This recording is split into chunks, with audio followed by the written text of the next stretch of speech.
One man missing as a plane goes down in the Bahamas. And in sport, 3 Jamaican athletes nominated for Sportsman and Sportswoman of the Year in national awards. I'm Nicole Best, and this is the Caribbean in 10 for Friday, December 15. I'll be back with the details in just a moment.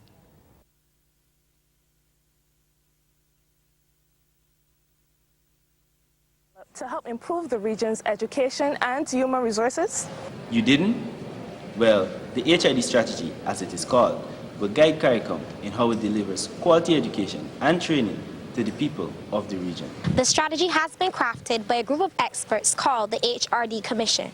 Consultations have been done across the region to get your input.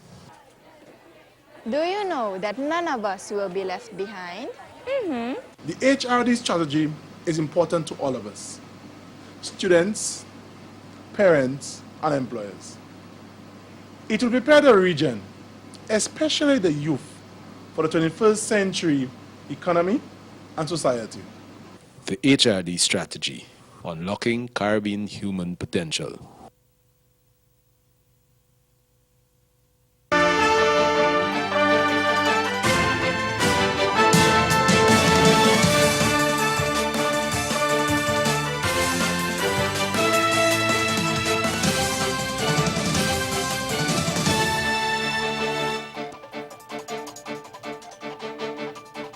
We begin in the Bahamas, where one woman was rescued and a search is now underway for a man who is missing at sea following a plane crash yesterday. The single-engine private plane, which flew from the United States with a 60-year-old woman and a 57-year-old man on board, went down around 11:42 a.m. about 8 miles off West End, Grand Bahama. Police officers, along with the U.S. Coast Guard and the Marine section of the Department of Customs, responded to the scene of the crime. The woman was rescued from the water and flown to a Freeport hospital and then transported to the U.S. for further treatment. A senior police official said the survivor was incoherent and unable to speak with authorities. Barbados' opposition leader Mia Mottley is calling on Prime Minister Frondell Stewart to address the nation on a number of issues of national concern. Her calls come amid rising fear and outrage over the worsening sewage spill on the south coast and its implications for the winter tourist season, which officially begins in Barbados today. Mottley says she understands the anxiety of affected businesses and hoteliers, whom she said need to know what was being done, not only in the long term, but immediately to stop the flow of raw sewage on the roads and the accompanying offensive stench. She said it is inconceivable that the south coast of Barbados is under filth and sewage, and the Prime Minister has nothing to say. Minister of Water Resource Management Dr. David Eswick warned late last month that there would be no quick fix to the sewage problem, and he appealed to affected residents and business operators along the south coast to bear with the authorities given the magnitude of the current challenges with the system. Last week, the minister revealed that a foreign technical support team was on the island to diagnose the problem, but Mottley says it is critical that remedial action be taken soon. Caribbean countries say they are disappointed with the collapse of talks toward a final outcome document at the 11th Ministerial Conference of the World Trade Organization, the WTO. Despite making decisions on e-commerce duties, micro, small and medium enterprises, and a commitment to round up negotiations on fisheries subsidies by the next ministerial meeting in 2019, trade observers say no substantive agreement was reached during the talks in Argentina. The deadlock was mainly over 2 key issues: the reaffirmation of the Marrakesh Agreement, which supports a rules-based multilateral trading system, as well as special and differential treatment for developing countries that promote their industrialization and structural transformation. Barbados' Foreign Affairs and Foreign Trade Minister Maxine McLeish, who's also the ACP spokesperson, says the reality is that countries have taken entrenched positions on issues. She says there will be no meaningful solutions to anything unless countries are prepared to be flexible.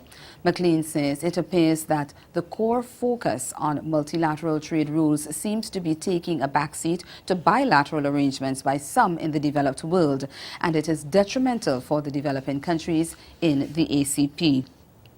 McLean says there are real asymmetries in terms of trading power, and therefore the ACP's best hope is under a regime that is global, transparent, and that seeks to address the real situations faced by small developing countries. WTO Director General Roberto Azevedo admitted the outcome was disappointing, and the ACP Secretariat says it means that for its members, the fight continues for global trading rules that benefit poorer nations as much as they do more powerful players. It has also sparked a drive to explore parallel tactics to boost the ACP's meager share of world trade, which currently stands at less than 2%. Discussions are set to take place in the first quarter of 2018 to reflect on strategies moving forward. Stay with us. Your midday sport is next. And it mixed well, then you can add the milk in and let it mix. So you just want to fold it in well. And I'm not going to chop mine, I'm just going to hold it in my hand. I'm just going to mash it a little, because I like it in big chunks. And I've made this so many times that I know it's cooked perfectly, but I'm still going to show you all.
Top Jamaican sprinters Usain Bolt, Elaine Thompson and hurdlist Omar McLeod have been nominated Sportsman and Sportswoman of the Year in upcoming National Sports Awards. The details of this report. National record holder Omar McLeod, who crowned a brilliant 2017 by capturing the sprint hurdles title at the London World Championships, heads the list of 7 males nominated for the National Sportsman of the Year award. In what was a stellar year for McLeod, he also produced 7 of the 8 fastest times in the world for his event. Retired legendary sprinter Usain Bolt, who closed his career with a bronze in the 100 meters at the London World Championships, is the other nominee from track and field. The list includes 3 cricketers, Chris Gayle, Chadwick Walton and Nikita Miller, Reggae Boys captain and goalkeeper Andre Blake, and national squash champion Chris Binney. Only a mere 3 candidates have made the female list, with World Championships 400-meter hurdles bronze medalist Ristanana Tracy, joint 100-meter national record holder Elaine Thompson, and the island's top swimmer Alia Atkinson being the nominees. Barbados Pride captain Shamar Brooks narrowly missed out on 100 and left-handed Jonathan Carter supported with a solid half-century to help their side make a strong start against Trinidad and Tobago Red Force in the regional 4-day championship match yesterday. Brooks survived a couple of chances to hit 96 and Carter made 72, but there were 2 of 3 wickets that fell in the final session to leave the Pride on 267 for 5 at the close after they decided to bat on the first day of their 7th round match at the Brian Lara Cricket Ground. Brooks, the West Indies A-team test captain in the recent home series against Sri Lanka A, and sidelined West Indies one-day batsman Carter shared a 3rd wicket stand. That's Caribbean in 10. It's the last Caribbean in 10.